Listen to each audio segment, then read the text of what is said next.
This is what we love to do more than anything here at MarkRogersTV, the voice of college football. This is what we do best. This is what we love to do. It's talk college football directly with you. Give us a call at 860-325-3687.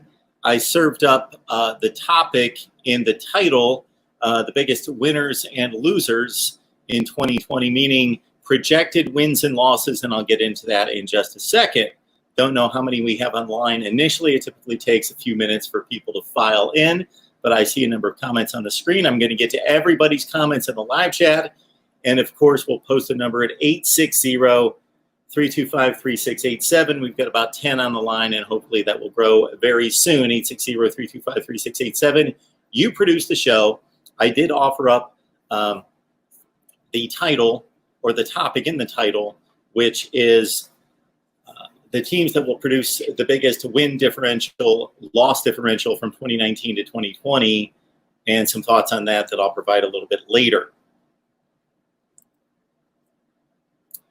Our folks at SD1 Sports, my buddy over there, inviting us to produce content and post it over there because the feedback from you has been, at times, although many of you would love us to produce a video every 15 minutes here, and I would love to do that as well, it's not productive, and it's a case of diminishing returns.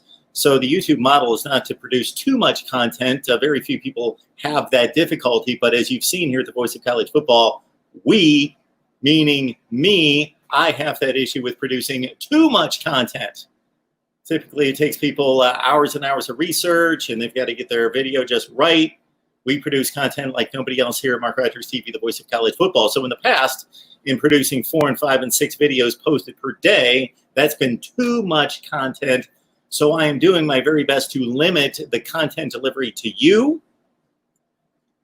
So that is my vow to post 1 video per day, not counting breaking news, not counting live streams, 1 video per day here.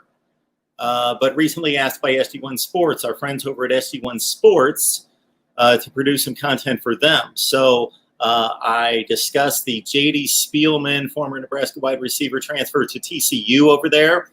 We also had Stephen M. Smith of Touchdown Alabama on today. That video is going to be posted tomorrow on SD1 Sports, where we talk about 3 prime Alabama recruits that have committed just in the last 2 days. Alabama now has the #2 rated recruiting class in all of college football. So Ohio State, which was assumed to be not only the #1 class for 2021, but one of the greatest of all time, Ohio State, look out. Here comes Nick Saban and the Tide to reclaim their recruiting championship.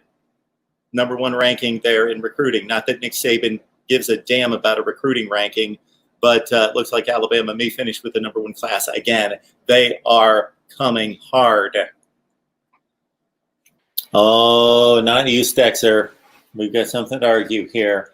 Expanded playoffs will ruin the regular season. Go watch pro and leave the college alone. Okay.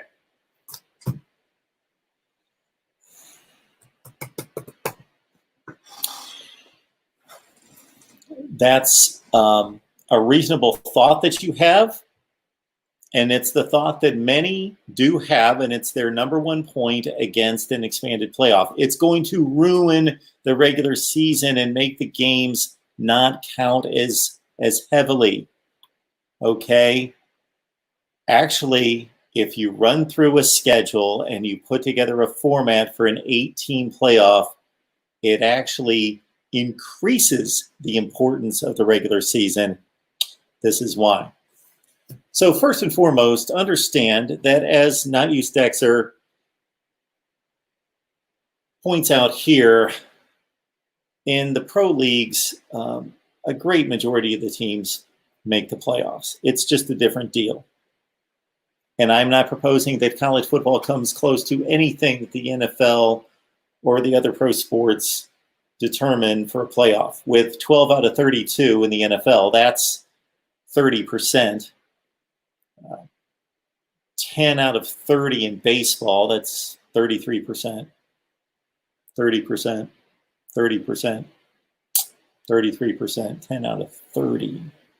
12 out of 32 is more than that. So whatever the percentage is, roughly 30 to 35% for both baseball and football at the pro level, and then the NBA 16 out of 32. 50% of the league. Why are you playing the regular season? At one point in the NBA fans, if you've been around for a long time, there was always a 16-team playoff going back to like the mid-70s. Without all this NBA expansion, before all the expansion of the Charlotte Hornets at the time and the Orlando Magic, you go back to the early 90s and before, 16 out of 23 teams in the NBA made the playoffs at one point. 16 out of 21 in the NHL. Now it's 16 out of 32 in the NBA. It's still 50%. Okay. If we expand the college football playoffs to 8 teams, that is still 8 out of not 30 or 32, 130. It's 6% of the teams. It is still the cream of the crop. Okay, point number one. Point number two,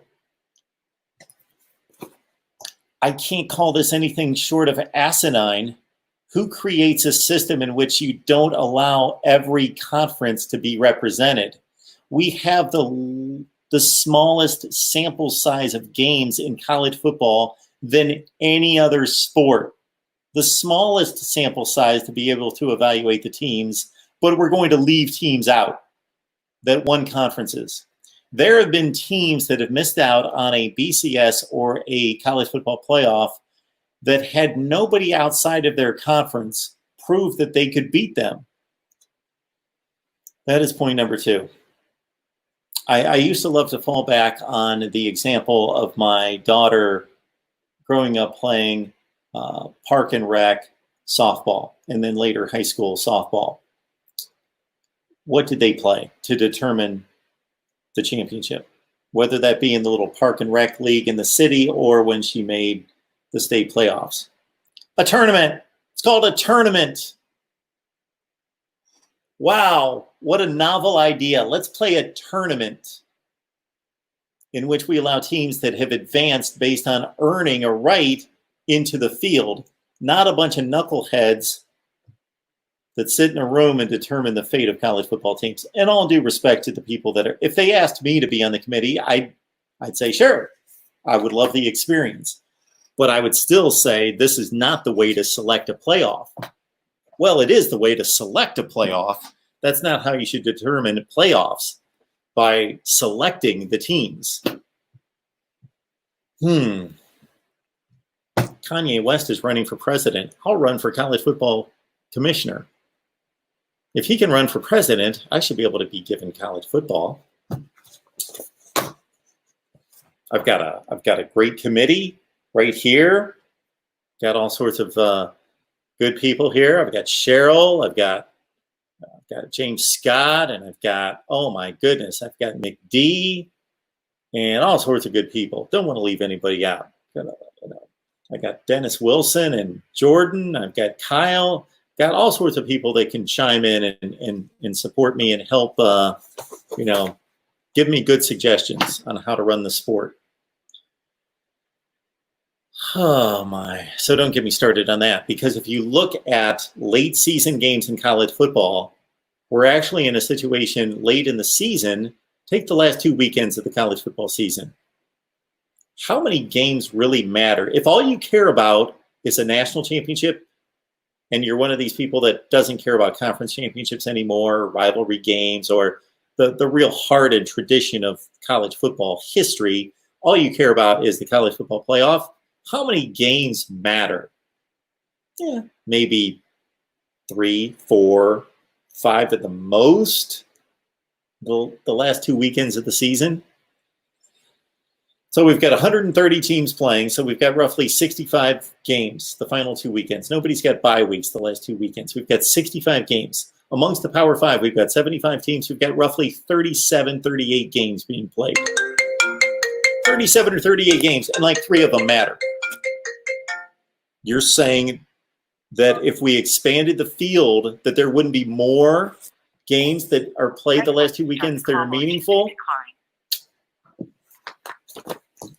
Sorry, you're wrong. Mark Rogers TV, the voice of college football. Who's on the line? Oh, lost somebody. So I understand on the surface, anybody would believe that if you increase and expand the playoff field, that there would be a less meaningful regular season, but it just doesn't bear out. It just doesn't bear out. It doesn't.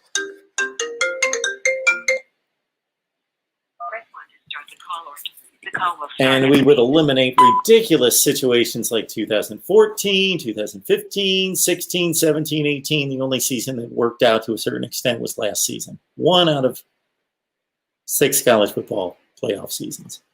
Mark Rogers TV, the voice of college football. Who's on the line? Mark. It's like talking to a wall. All right. This guy got you going, and nothing you're saying is getting through. All right. These people have no ability to look beyond the words 5 automatic bids. They see that and they automatically say, oh, that's all you have to do. The regular season doesn't matter as long as you win your conference championship game. They have no ability to look beyond that and see those other 3 slots, because there's only 5 big conferences. They don't see those other 3 slots and think about what it would take to get into those. Because, newsflash, unless you're Alabama or Ohio State or Clemson, actually not even Alabama anymore, unless you're Ohio State or Clemson, winning your conference is not that easy. It's not something you can just count on every single year unless you're those 2 teams. Is it that easy for Ohio State? But I get your point. Yes. Haven't you won like 9 out of 10 or something? Yeah, it's going back to, I love to cite this statistic. Since 2004, Ohio State's worst record in the Big Ten, other than the Luke, we'll give the aberration and the outlier, the Luke Fickell year between Tressel and Meyer. 2004, worst Big Ten record, 7-1. It's their worst record. You see, you were telling me just last week you would have to drive off a cliff to find the rest of the conference. So, but it's like talking to a wall. All right, I've not been able to get anyone to even remotely acknowledge the point of, let's say you don't win your conference, but look at what you would need to do to get into one of those other slots. That's where the regular season value increase comes in. Yes. You need to be if you just put all your eggs into winning the conference, maybe teams like Clemson or even like Oklahoma or something could do this. Neither, they don't. Clemson actually does go out of their way to schedule outside the conference, but it teams like that, they could probably get away with scheduling 4 cream puffs, not even worrying. They could probably bench their starters for most of the ACC schedule, get into the conference championship, maybe even win a loss or 2 if they did that. All they'd have to do was win and get in the playoffs. Yes, we understand that, but that's not the norm. Clemson and the ACC are the exception. When you start looking at the Big Ten and the SEC and even a couple Big 12 teams, what they're going to have to do to try and get in the playoffs, I think you're going to see a lot of beefy schedules. Because particularly in the SEC, where it seems like nowadays you have a different winner, every year of the conference, you can't trust that. There's only one team that gets that automatic bid. Other teams got to start looking at what other ways we can do to get in the playoff. Yeah, I've seen articles written that have condemned the expansion of the playoff from what I would consider, based on, not that I knew the writers themselves, but based on the outlets that they were working for, that should be credible writers with some logical thought, that have thrown out ridiculous records like, we don't want to see 8-4 teams in the playoffs. Who in the world is finishing 8th in the country that's going 8-4 or 9-3? This doesn't happen. You can't even find me a 9-3 team in the regular season that can finish as high as 8th in the country. So we're not letting in marginal teams into the playoff. You have to win your conference, or you have to basically be Georgia losing an SEC title game to Alabama 35-28 in the final minute to make the playoff. Exactly. I mean, would anyone be mad if we had an 8 team and Georgia got in that year? And so what if we see another? So what if we see a couple other really good games, but we see another dog of a game? Is that horrible? Then we're going to see. Okay, we're going to see how many more games would it be? So right now we're seeing 3 games played. What is it? Would it be 6 games? So they'd play 4 in the first round, then there'd be 2, and then there'd be 1. So there's 7 games played. So there's 4 more games played. What if 2 of them sucked and 2 of them were great? Is that so horrible that if we saw 2 really great games and we saw like 2 42-14 games, that would just be like, oh, this is just terrible? I think you're honestly being even conservative right there, because I'm sure you've heard the common argument. Oh, well, the 1 and the 4 team are always so separated. That's never a good game. The number 4 team gets killed anyway. So why would you want the number 1 versus 8? And I just want to just pump the brakes on that really quick, because hasn't the number 4 team won the playoff at least 2 or 3 times already? I have to go back and verify this, but I thought Ohio State was number 4 when they won the first playoff. I thought Alabama was number 4 when they beat Georgia. So, no, there's absolutely zero credence to that at all. Well, I love to say this, Reasonable Gump, because we've had this conversation. If the College Football Playoff Selection Committee is so good at selecting the 4 best teams in the country, why can't they select the best team in the country? They've done that once out of 6 times. Their number 1 seed has won the playoff once, and that was LSU last year. So if they are, you had to get to the most recent year to do it, huh? I didn't even realize we're so confident that they're selecting the 4 best teams, but they can't seed the right number 1 team.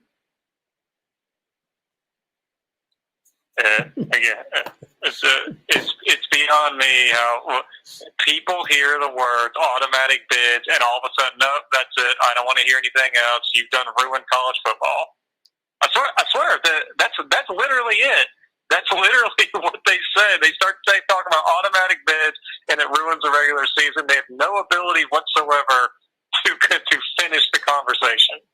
The other, you got this guy in here comparing. He's saying, "Well, what'll happen? Look what happened to college basketball." I'm like, "Yeah, man, we're talking about sending 64 football teams to the playoff." Yes, man, no one's talking about that. No one in their right mind is talking about doing a 64-team football playoff. We're not even talking about 16. We're talking about 8, and that's 6% of college football. Yeah. Then also, I've heard this. Would you want a football season in which we're rewarding the 8th best team in the country to win the national championship?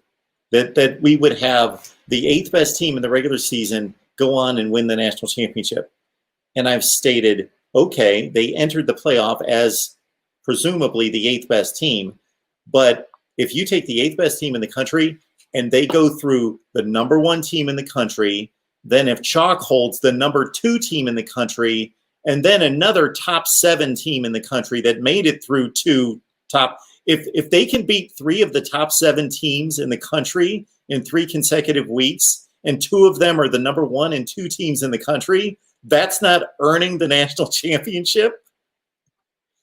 Exactly. Oh my word! Really shot at it. Let's say this is last year, and I don't know who's the number 8. Let's say Wisconsin shows up in the playoff.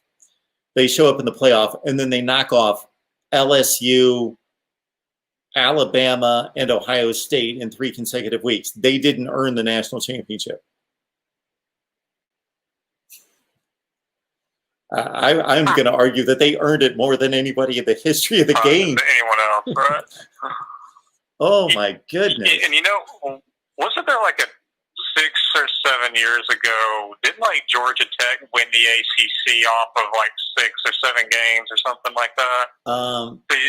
Yeah, people are like worried about something like that happening, and I'm like, okay, you know what? If that were to, you know, I'll tolerate that little tiny little necessary evil here and there. If we get a 7-win team or an 8-win team who manages to win the conference, you know what? Hey, that's the rules. They get in. Everyone likes an underdog story here and there. So I don't understand the problem with that at all. It's not like we're talking about every year. That's not going to happen every year. So it didn't happen, but it came within one game of happening twice. UCLA, because USC was on probation, UCLA went to the Pac-12 championship game at 6-6. And Georgia Tech, yes, went to an ACC championship game at 6-6. Oh, they lost to Florida State, didn't they, that year? They lost to Florida State. Okay. UCLA got. But they almost won. I was watching. That was like it was close to New Year's Eve or something. I remember watching that game, and they almost won. Yeah, you might be mixing up the Florida State team that beat Georgia Tech, the Georgia Tech team that won the Orange Bowl over Mississippi State. That was a good Georgia Tech team. Okay. They actually won 11 games, and then they, it was another year, a couple of years before that. So where UCLA and Georgia Tech actually had to receive a disclaimer or a waiver from the NCAA or from the bowl committees or whomever's in charge to say, go ahead and play the conference championship game because you're going to lose, and we will give you you will still be eligible to play in a bowl game even though you're 6-7. And then they lost the bowl games and they finished 6-8. So I just, it's gonna happen once every 10 years or something, where somebody's that bad. And you know, Wisconsin went to the Rose Bowl 8-5 because Ohio State was on probation, the 12-0 team, and Wisconsin went to the Rose Bowl, and you know, because the divisions were different then, and they squeaked through. Penn State and Ohio State happened to be on probation, both of them, because it was after the Sandusky thing, and Ohio State was on probation, and Wisconsin finished third in the division, but got to play in the Big Ten championship game and won it, went to the Rose Bowl. I just don't think things are going to happen like that very often. And so one 7-5 team makes it through every 10 years in some conference. It's not the end of the world.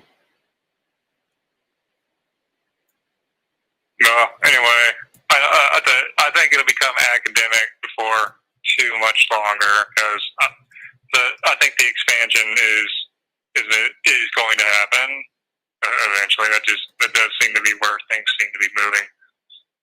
So I think this may be one thing that you and I kind of dared to dream about that may actually happen. Yeah, then I won't have anything to complain about. You can always just complain about ACC, and Notre Dame. That seems to work. I'll have to jump on that. Yeah, a little bit more on that. I don't know if you've noticed Dave Doran. I jumped on him last week for actually holding down a job for 7 seasons at North Carolina State, despite winning 37% of his conference games. 37%? What? He's 21-35 in the ACC. That's 37%. Isn't that actually a good record for ACC right now? That's in conference.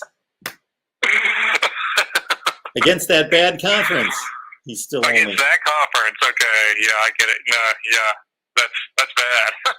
And then I ran a scroll of all the teams that they play non-conference, and it's awful. He's 1-16 against ranked teams, and that's a lot of like Boston College was number 22 when they got to play, and he can't even win those games. Yeah, it's awful. I don't know why I brought that up, but that caught my attention, and I just had to rant on why does Dave Doran have a job for about 10 minutes. So real quick before we go, something current going on. I noticed you and, well, pretty much everyone who calls you seems to be like thinking that it's just a foregone conclusion that that all the conferences are going to go conference only. Well, I'm not entirely sold on that, because it seems like the SEC, ACC, and Big 12 seem to be trying to work out a way to keep their non-conference schedules. And I think a lot since some of them lost games with the Big 10 and the Pac-12, they may be looking at trying to replace those with each other. So I'm not that convinced that the rest of the country is just going to follow the Big 10's lead on this, else they would have already done so, just like the Pac-12 did. So I think here by the end of July, that's when Greg Soke said their decision, the SEC decision, was going to be made. That we may be seeing some conferences with different priorities and ideals on how to treat this season. Well, I hope so. I want to see non-conference games. So do I. I think everyone does. I understand the knee-jerk reaction, but really, I kind of felt like the Big Ten's decision kind of came out of nowhere. I don't know. Maybe I wasn't paying attention. Maybe there was a lead up to it. I don't know. You probably know better than me, but it kind of seems like it just came out of nowhere. Like they were just kind of expecting that everyone would just follow in their footsteps, and that happened with the Pac-12, but not the other three.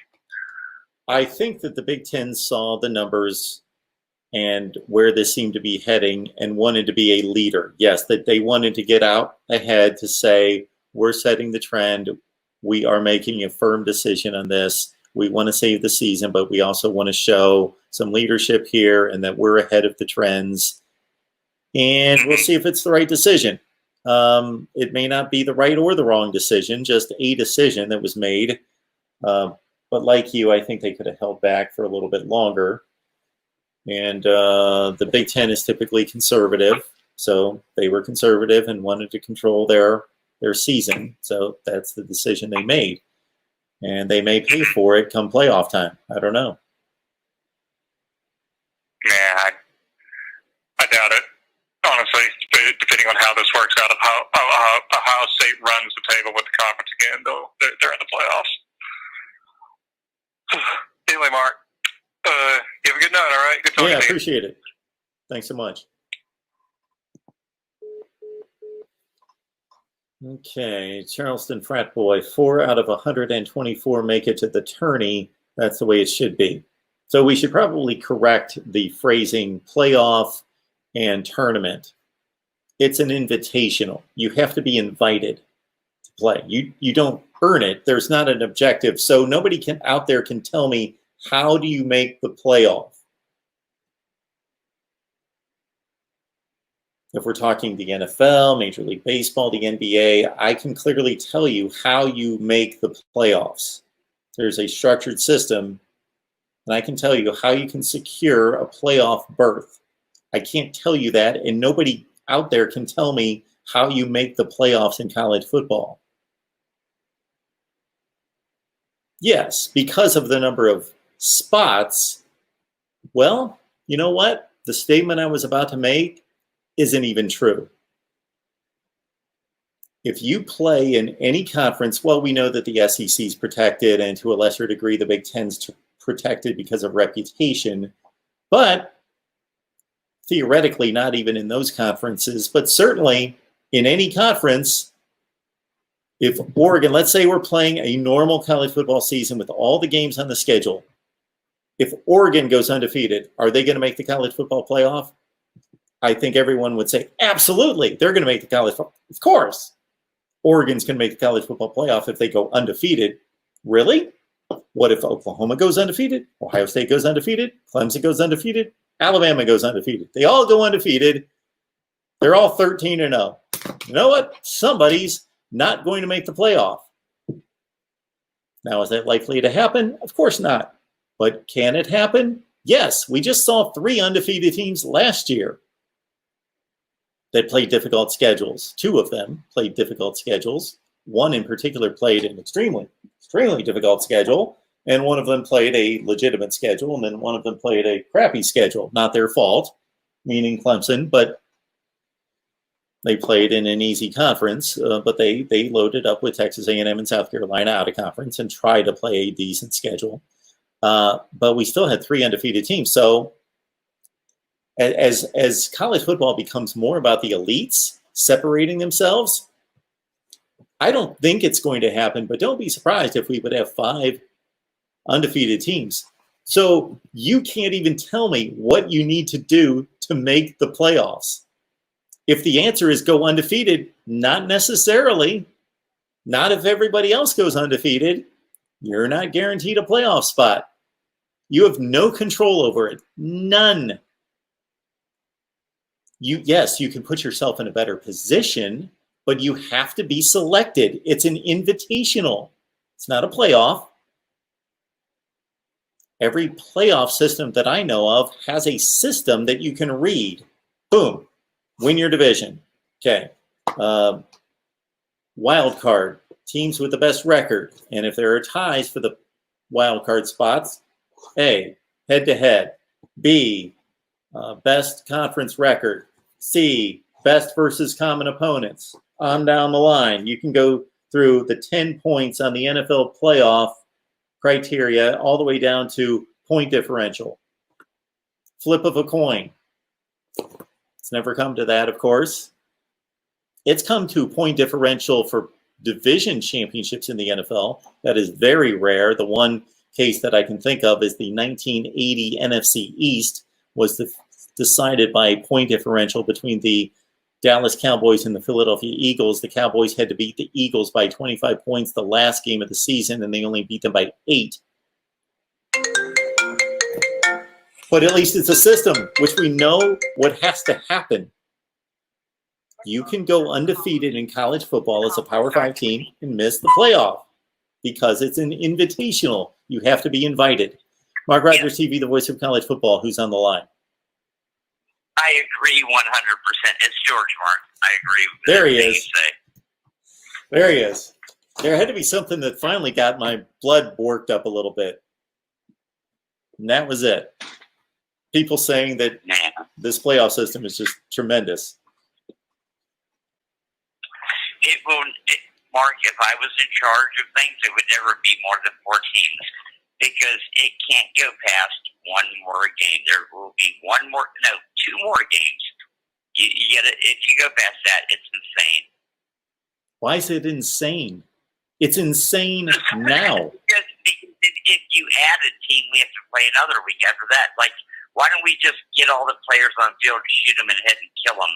You can't play 18 weeks of football. We're not talking about playing 18. We're talking about playing. There are 2 teams in the country that play 15 games. Play another game. No, they cannot play another game. I bet if we were having this discussion, George, in 1967, when they were playing 9-game seasons, and if somebody said they're going to be playing 15 games in 50 years, they'd be saying, "Oh, no, they can't play 50. Who? Oh, that's obscene." We're not talking about everybody playing, and we can eliminate 1 week of the season. We can go 11-game regular seasons. Okay, listen, you're the voice of college football, right? You tell me, what year should we have had 8 teams in? And tell me who those other 4 teams are, because we couldn't even find 4 good teams. In all the years of the playoffs, do you want me to? Okay, how much time do you have, George? You want to put 8 in? Are you cheering for television commercials or what? Okay, you want me to tell you what years we should have had 8 teams in the playoffs? What year should we have 18? Let me start. This is going to take a while, but it's going to be very simple to do. 2019, 2018, 2017, 2016, 2015, 2014, 2013, 2012, 2011, 2010, 2009, 2008, 2007, 2006, 2005, You're just 2004. making Alabama or Clemson play an extra game. That's all you're doing. Nobody else was going to beat Alabama or Clemson on those years. we could make all sorts of conjecture conjectury statements about all sorts of seasons and who would have won what. Nobody could have beat Alabama or Clemson on those years. You're making conjecture. Nobody could have beaten. What year are you talking about? You give me a year. You give me a year, and you tell me who couldn't have beaten it. I'm sticking up for Alabama. I'm sticking up for Clemson. On those years, they won the titles. You're telling me you wanted 4 more teams in the playoff? Oh, like Boise State might have beat them, huh? Oh, the Clemson team that won the national championship 2 years ago could not be beaten. But they beat the team that they were a 5-point underdog against that nobody thought could be beaten. But they beat them. Well, listen, everybody's entitled to their opinion, right? And I'm an old guy. I'm 60 freaking years old, and I don't want to see more than 4 teams in the playoff. Don't watch the games. Tune in the next weekend. Tune in the second weekend. This is basketball. It's not basketball. It's football. We can't do a 32-game tournament. I didn't say anything about 32. 8. 8. Why? Because 8 is great? And what are you talking about? No, because we include when you win, we actually reward winning. So what happens here, George? You tell me who makes the playoffs if every team that wins a conference championship goes undefeated. Who do you leave out? Listen, I don't care if New Mexico State. No, I'm not talking about New Mexico State. I'm talking. I don't care if they win their conference. I'm talking about Clemson, Alabama, Oklahoma, Ohio State, and USC all go undefeated. Who are you leaving out? Well, if I was the athletic director at Florida, I would say I'm not taking my NFL players and playing an extra game for your fun. We'll do what we got to do, but we're not volunteering for another game. Oh, but you were going to play another game when we started the college football playoff. I don't want to play extra games. You're going to play extra games when we added. But where were you when we added the SEC championship game? Where were you when we added the BCS championship game? Where were you when we added the college football playoff in an extra round? That was fine. I'm in the Southeastern Conference, and I think it's a total joke, man. Like, we got to play more than a 4-game playoff. Like, if you can't get in a 4-game playoff, fuck you. You know, I'm not. Who in the hell's deciding the playoff? People are deciding the playoff. It's not a system. Yeah, listen, America has eyeballs. We all know who the 4 best teams are. No, we don't. We don't know who the 4 best teams are. If the committee is so smart, George, the committee can't. The committee. There's never been 1 year. The committee can't determine who the best team is. They screw that up every year. They said Ohio State was the 4th best team. They won the championship. They weren't the 4th best team. They said the next time that Clemson was the best team. They weren't the best team. Alabama was the best team. They said the next year that Clemson was the best, or that Alabama was the best team in 2016. Nope, they were wrong. Clemson was the best team. In 2017, they said Alabama was the 4th best team. Nope, they were the best team. They won the championship. The next year, they said Alabama was the best team. Nope, you know what? Clemson beat them. They were the best team. They messed up 5 years in a row. They couldn't figure out who the best team was. But we're supposed to believe that they select the 4 best teams, but they don't know who the best team is. But they magically know who the 4 best teams are, but they don't know who the best team is. I agree with you on that part, but listen to this. What if a bunch of scientists came to you and they said, Mark, we cannot make these kids play another game. Their bodies will break down. Then we take a game off the regular season. We have to get it down to the 4 teams at the end of whatever we have to work with. Could you be chosen as a man to barely dissect this and get the 4 best teams in there? Because that's all we have to work with. Oh, I've got my opinion about the 4 best teams, but why should somebody listen to me? You need to distill it down, because that's all you have. You have 4 teams. That's all you're going to get. You get named. You know what? Let's do this. Let's play the season, and let's have a committee decide who the best team is, and we don't have to mess around with a playoff or what we call a playoff. Why are we doing that? Because we don't want to hurt these. I want you to No. We don't want to hurt these guys. We don't want to get these guys hurt. Let's keep them safe. George, I got a better solution. Let's keep the players healthy and not play the playoff and have our selection committee tell us who the best team is. Why are we playing a playoff? That's a waste of time, and it's hurting players. Players get hurt. You shouldn't have went there, Mark, because I think we should play the regular season and have a bowl game and then have the NFL draft. I don't even agree with the whole playoff thing. Absolutely. Let's not play the playoff. Let's have the committee tell us who the best team is. You know what I like? I like when everybody played their bowl game and you won your loss. I mean, absolutely. It's all about a bunch of kids having fun. The committee has truly proven that they can select the best team. MarkRogersTV College Football, not a public office bro. Yeah, I understand. You know, there is a little levity in this. We're not completely serious about every statement we make about being the commissioner of college football. Yeah.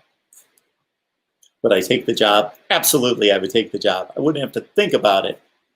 And I'd probably make some decisions that would get me fired within a year, and I'd take their $10 million for my one season and make some changes, and there would be some people enlightened out there, and it would be a good time. It would probably not be a long run for me because I'd tell the truth. It'd be like being in political office. I wouldn't last long because I'd tell the truth. That South Carolina game had nothing to do with, so actually, even under this system, that game was meaningless.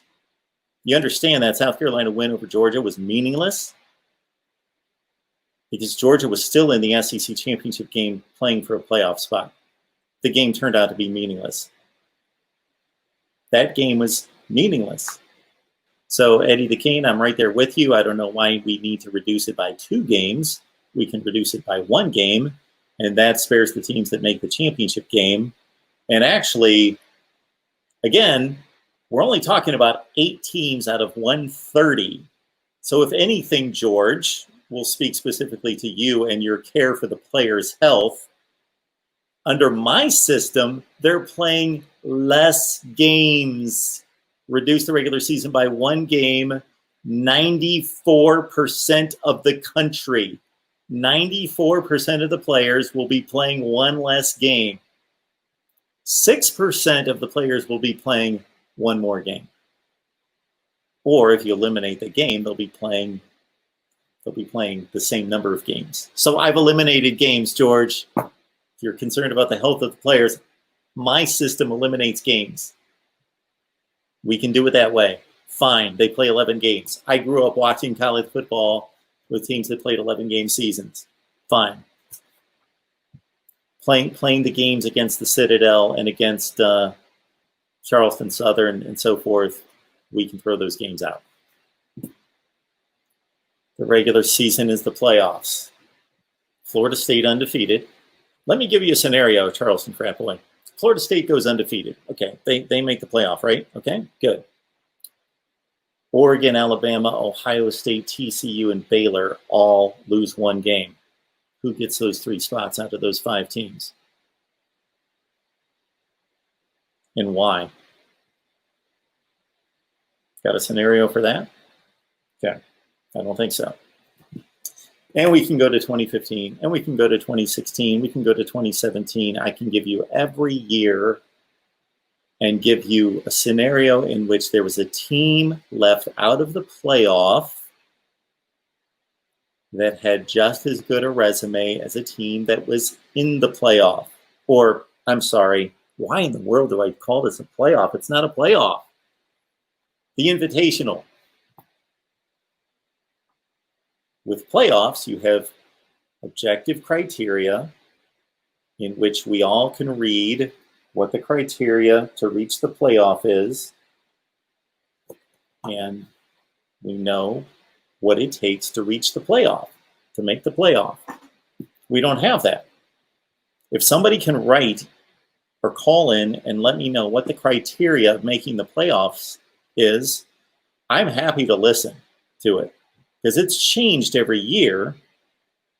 It has changed every year. And the further we go along, and the playoff committee was let off the hook last year, it worked out pretty well for them for the first time. the further we go along, the more they rest on this whole we select the 4 best teams. That is about the most arrogant statement. Like they know they can't say we select who we think are the 4 best teams. Fine, I'll tell you who. Did you really want the 4 best teams last year? Kick out Oklahoma. If they had the guts to do what they claim they do, they'd say, you know what? Oklahoma lost 1 game. They won the Big 12, but you know what? Alabama's better. They're going to play more competitively in these playoff games than Oklahoma, so we're going to select them because we select the 4 best teams. In 2015, you know what they've done? Ohio State's one of the 4 best teams. Let's put them in. They're just one of the 4 best teams. So let's put them in.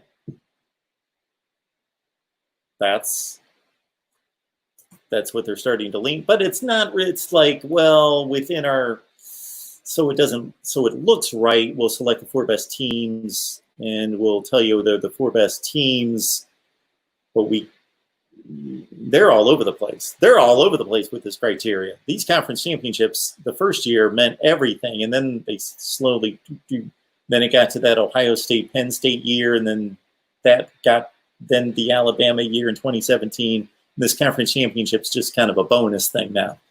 We like you to win your conference, but it's not necessary because we've had 3 teams make the playoffs without winning conferences.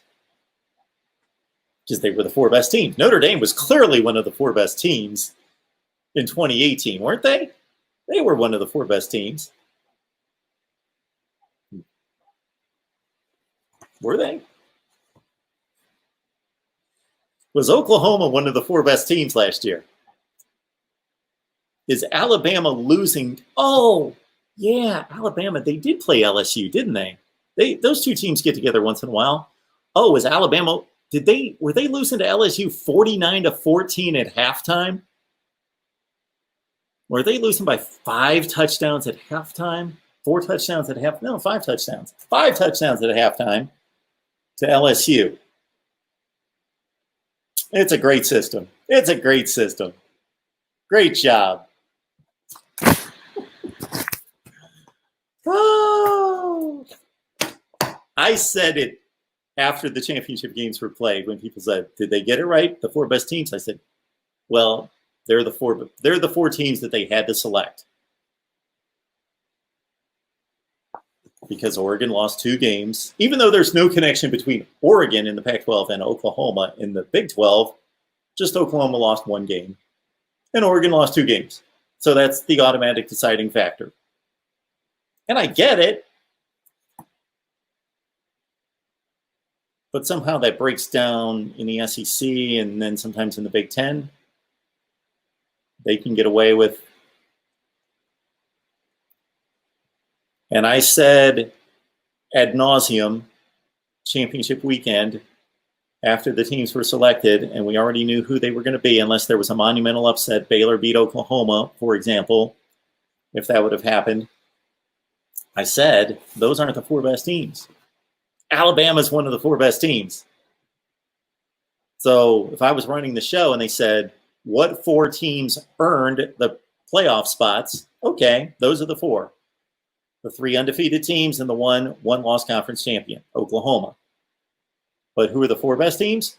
Well, Alabama. They're not going to lose to LSU by 1,000,000 points. They're not Oklahoma. They lost by 5 points to LSU.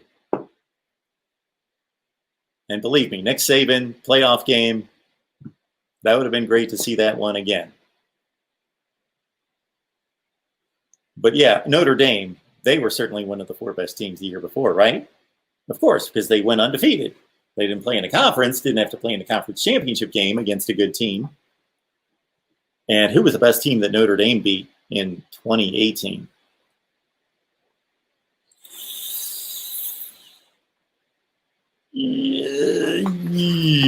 Yeah, that Notre Dame team, they were great. They belonged. Who was the best team? Let's see. They beat Florida State. They went 5-7. They beat Virginia Tech, they went 6-7. Oh, they beat USC. They went 5-7. They beat Stanford. Oh, they were a dominant 8-4 team. 2018 Notre Dame. Who did they beat? Who did they beat? Michigan. Yeah. That was their big win. They beat Michigan by a touchdown. That Michigan team, oh yeah, they lost by 1 million points to Ohio State and to Florida. But yeah, that Notre Dame team was certainly one of the 4 best teams in the country. So they got it right.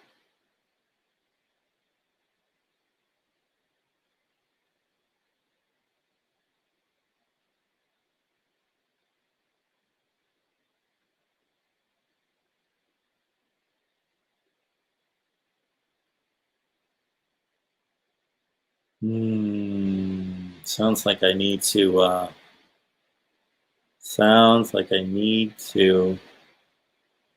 shoot a video. I was going to be shooting my scheduling video, but as the schedules are being torn to shreds and are not a typical format, we'll wait till the off season. But we can certainly fix scheduling in college football too. Automatic bids are like participation trophies. You understand that the teams that receive the automatic bids earned the automatic bids. That is a completely oxymoron statement. They would be automatic bids if they were automatic bids. Like if we said, yeah, we want USC to make the playoff this year. So regardless of what they do, they're the automatic bid in the Pac-12 because they're USC. That's an automatic bid that's like a participation trophy. No, they're not like participation trophies because not everyone playing gets to go to the playoff. They would be participation trophies if we had a 130-team playoff. This statement, I'm going to nominate it itself for some particular award that won't be too flattering. Oh, man. Yes, Donnie, LSU was awesome. They earned the national championship. Under this format, absolutely. I don't know what else we could have asked LSU to do. They won the national championship. I had no issues with that. And the team during the college football playoff era that has won the national championship has beaten 2 either elite teams or sometimes a good team and then a great team. Usually a good team, a Michigan State or a Washington or somebody like that. And then they beat a really good team. So Ohio State beat Alabama. Well, that was the national championship game that year in my eyes, and I stated it before the game was even played. And then they beat Oregon. So maybe Ohio State might have had the best 2-game run of any team. Let's see. 2015, Alabama beat Michigan State. The 6th or 7th best team in the country, but a drop off there. And then they, of course, beat Clemson. Clemson beat Oklahoma. We know what 28 AD 28 is going to, man, he's going to turn on me here soon if I pick on Oklahoma anymore. You know I love you, 28 AD 28. You know I love you, respect your opinion, and I think Oklahoma and Lincoln Riley run a tremendous program. So yeah, 2016, Clemson beat Ohio State and Alabama. That was a great run. Ohio State was outclassed. I don't know that they didn't deserve to be in the playoff or did deserve to be in the playoffs. Truth be known, anybody who was watching me then, I clearly stated Penn State should be in the playoff. Ohio State should not be in the playoff. But they earned it with in a sense, if you believe in strength of schedule, the schedule was rough. They went on the road to Oklahoma. They went on the road to Wisconsin. Michigan State was good. Well, not that year they weren't, but anyway, Penn State, etc. 2017 was, of course, when Alabama beat Clemson, the 1 seed, and then Georgia. That might have been the most well-deserved within the playoff structure championship. The Alabama run in 2017 over Clemson and Georgia. 2018, of course, Clemson beat Notre Dame and Alabama. Then last year, LSU beat Oklahoma and Clemson. So I think the Alabama run in 2017 as the 4 seed was the best 2-game stretch of teams, and then probably Ohio State in 2014 that had to beat an undefeated Oregon team, 1-loss Oregon team, and then after they beat Alabama. Give me one team under my proposed format that was worse than 10-2 that would have made the playoff.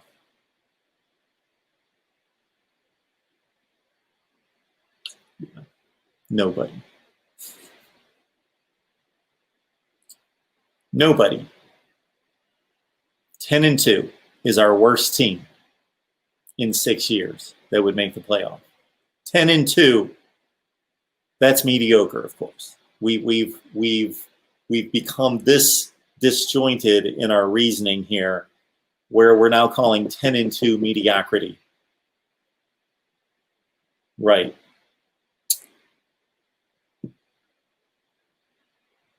I would love to have this much blind faith in this selection committee that some people have. And I have stated many times that they have a difficult job. And so I don't fault them because this is what they've been given. Go select the 4 best teams in the country. And they do their best. And so I think they do a capable job under the circumstances. I don't always agree with them. I didn't agree with them again in 2016 or 17. And now that they're completely relying on this statement of we select the 4 best teams, revisionist history for me would be go back and you should have selected different teams. And I said that at the time. 2014, those were the 4 best teams. I'm good with that, even though Florida State was shaky, undefeated. But they went undefeated. Okay, to compare them versus TCU or Baylor. 2015, Ohio State was one of the 4 best teams. 2016, you could have put in Penn State instead of Ohio State, but they were, Penn State had the head-to-head and the Big Ten championship, but Ohio State had a tougher schedule, plus they had a better record. So that was a toss-up. So I get it. 2017, I'm good with the 4 teams that they selected, even though Ohio State earned it with the Big Ten championship. 2018, again, Notre Dame was not one of the 4 best teams. And 2019, Oklahoma was not one of the 4 best teams. So are you going to select the 4 best teams? And if you're doing that, you're not doing a very good job. But you keep saying you're selecting the 4 best teams, but anyone with a football IQ knows that Alabama was better than Oklahoma last year and wouldn't have lost by 5 touchdowns to LSU. And that Notre Dame, despite being undefeated, did not play anybody the whole season. Not their fault. Virginia Tech down, Florida State down, USC down, Stanford down. And that Notre Dame was not one of the 4 best teams the year before. College basketball. Oh, this would just get out of hand, I'm sure. We would be expanding this from A to... You understand, I get this all the time. And here's the 2 stupid comments that I hear all the time about that's opposed to the 18 playoff. Well, the 9th ranked team in the country is going to be upset. That you could say this anytime. You could expand it to 16, and number 17 is going to be and the next team's always going to be upset. Okay, that's all well and good. Yes, somebody's going to be upset, but the reason you go to 8 is to include all the conferences. There's reasoning behind it. It's just not an arbitrary number. Yes, if we have 32 teams, number 33 is going to be upset.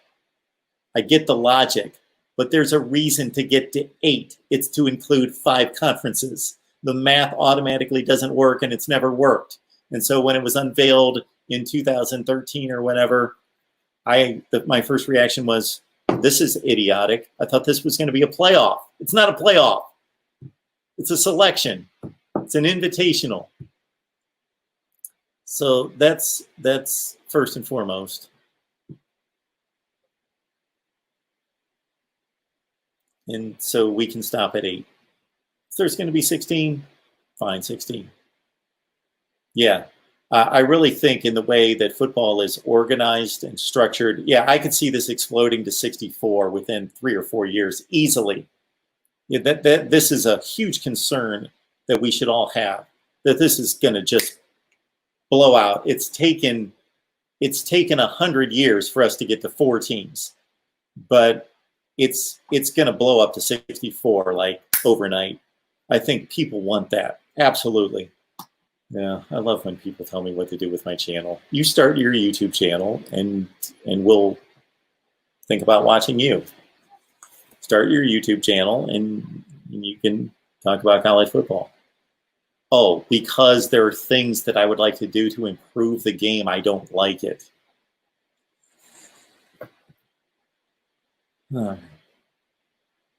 Okay, I got to get to some reasonable comments here.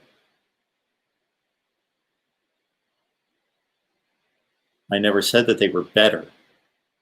If you're talking to me, I didn't say because South Carolina beat Georgia that they were better. I believe in the entirety of the schedule, reviewing the entire schedule. Yes, the best team doesn't win every game.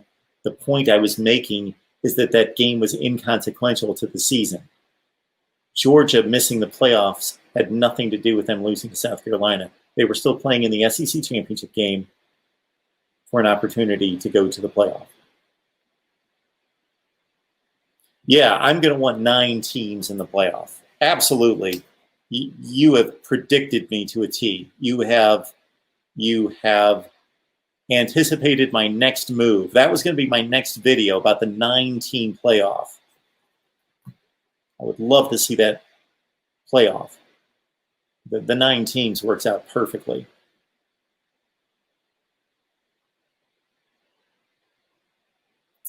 I don't hate the regular season.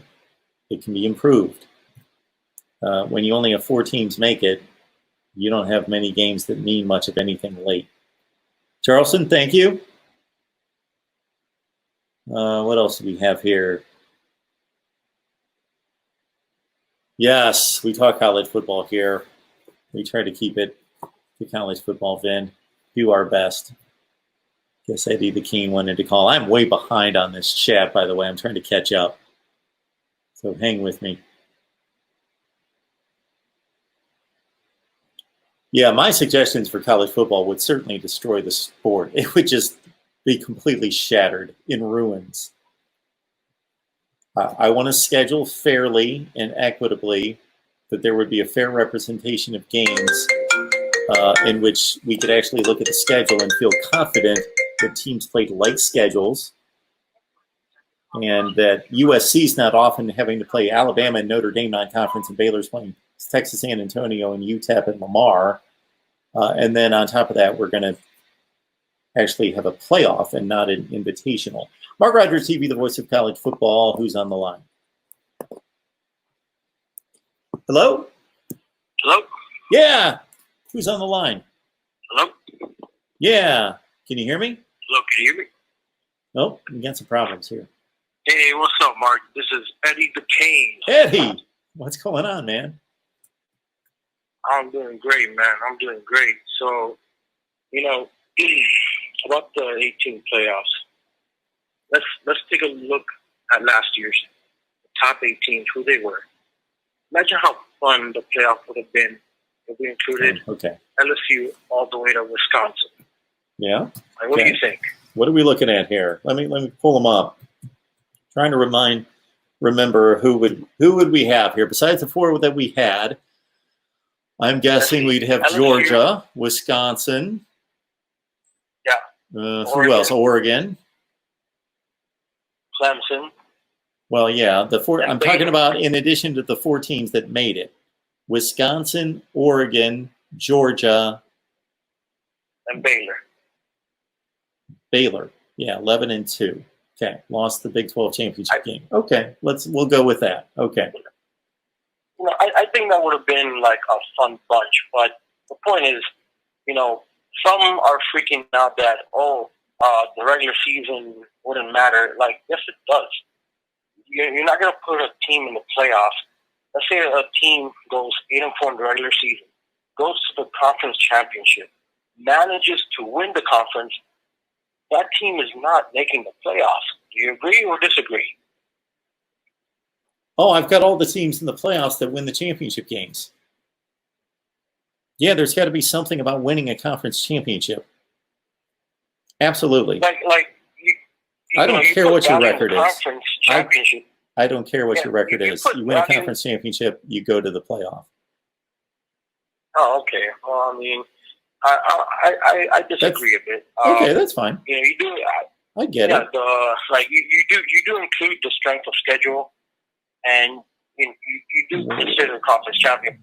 Like if like I said, like, you know, my team, Miami. Yes. Let's say they do go 8-4, you know, and they go to the conference championship and win it. Yep. They don't deserve to be in the playoff, in my opinion. Do you like the NFL, Eddie? No, I do not. No. Okay. I don't. All right. I don't like the whole wild card and no, it's just boring. Like, the most fun game I ever watched in the NFL was the Rams and KC when it was like 100 points. That was so much fun. But okay. I'm not too much an NFL guy. Okay. All right. A lot of people I are. am all for an 18 playoff. Yeah, 18s out of 130. I think we can squeeze that together. Absolutely, man. But Absolutely. I would go with the automatic conference champions. Absolutely. Do you know who the worst conference champion that would have made it during this 6-year playoff? Do you know the worst record that we would have allowed into the playoff? I do not know. 10-2. Yeah. All right.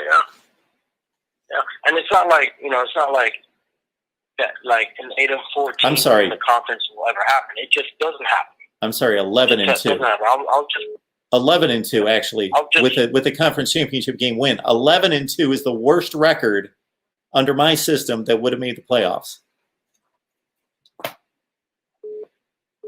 Yeah, and you know, I was thinking of in 2018 UCF. They were in the top 8. You know, many felt that they got screwed over in 2017, and then 2018. You know, they could have went and had their shot.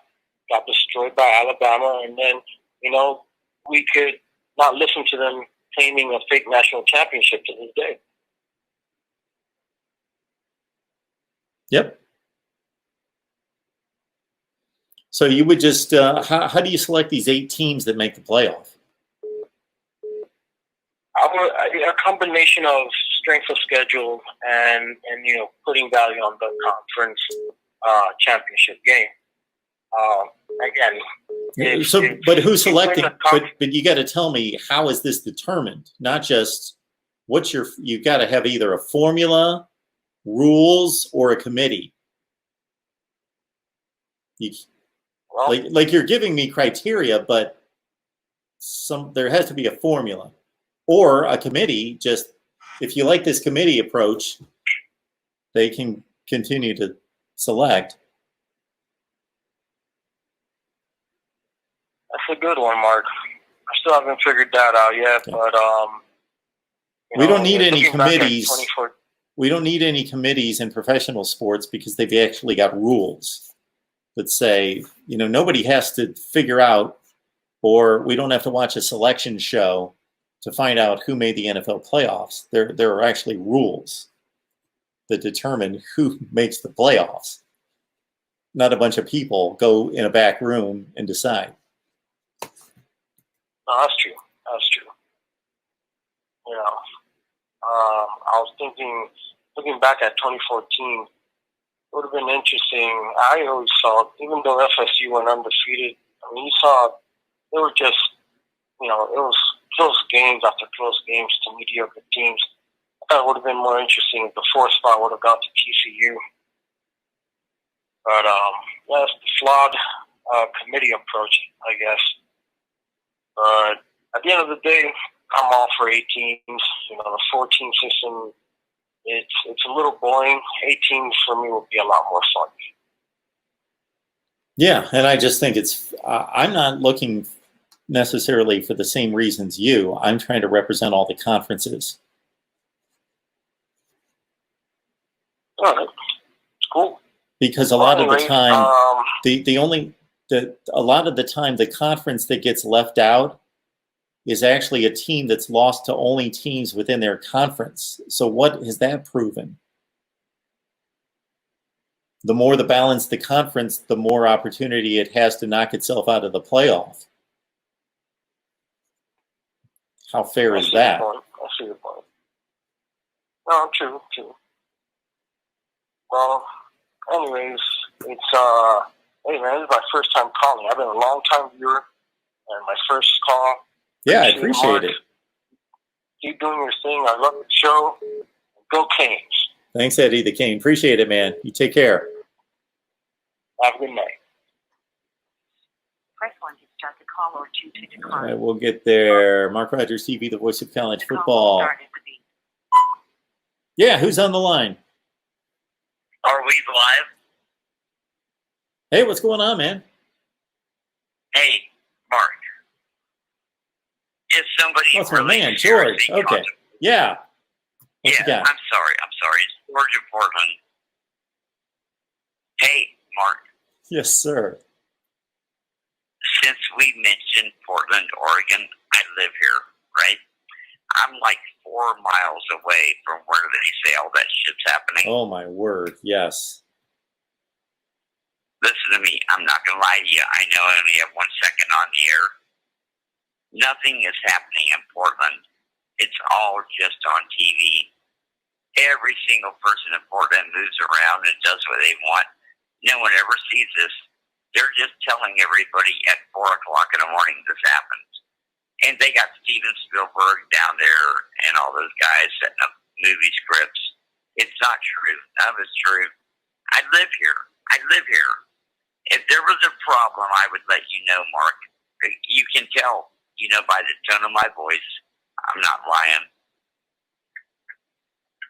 So what are they playing? Some kind of video simulation? Where are we getting these videos from? Yeah. I think video simulation is a good word. Okay. And I don't want to even get too serious about it. I just accidentally I happen to live like 4 miles from that spot. And I just do whatever I want to do all day. There's no discrimination happening here. It's not happening in real life. Well, George, we're glad that you're safe and that everything's better than what I'm we've more seen. than safe. I've been here for 10 years and nothing changed ever. It's just on TV. It's just on television. I can't fight the television. Everyone believes the goddamn television. All right, George. But what I called to talk about Yes. expanding the playoffs. You can't expand the playoffs. It could never happen. Listen to me. George, you already called already called and made points about expanding the playoffs. Why are you calling back for me to again knock your points down one by one? No. Well, I'm not understanding our conversation. You made your points. I made my points. We had a conversation about the playoff already. Get some Hall of Fame football players and ask them to pick the 4 best teams. Not a bunch of college football talk show hosts. Okay. Get real players. Yeah, there are no talk show hosts that select the playoffs, George. Yeah, I don't think Oklahoma State's ever going to be in the playoffs. They're great, but we need to get rid of the playoffs. Let's go back to bowl games. Okay. All right, George. Have a good night. Stay safe. Love you. Bye. Thanks, George. All right. I don't need a repeat conversation surrounding the 4 versus 18 playoff debate. Okay.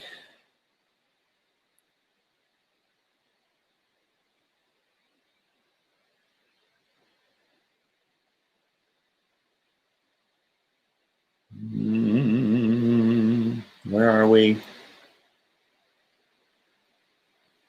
Do we have any other comments we need to hit? I don't believe so. All right, folks, Super Chat's available for you. Also, keep in mind that you can contribute to the channel, Venmo, PayPal, and Cash App. It's in the description section of the videos, Venmo, PayPal, and Cash App. Also, check out our content that comes out every day, also over on SG1 Sports. Subscribe over there as well, because we've got content that will be posted there as well, as they've asked me to provide more content, bonus content. And I team up with Steve Dace from Michigan Podcast every Tuesday. And so I've got to look over whatever questions he sent me today. Steve sent me a list of questions to say, hey, I want you to comment on this, and that. And I have not looked at that, but it concerns the college football scheduling situation. Tuesday night, 7 o'clock Eastern Time, right here, Mark Rogers TV, the voice of college football. We will see you then with Florida State Seminoles live. Good to see everyone. See you next time.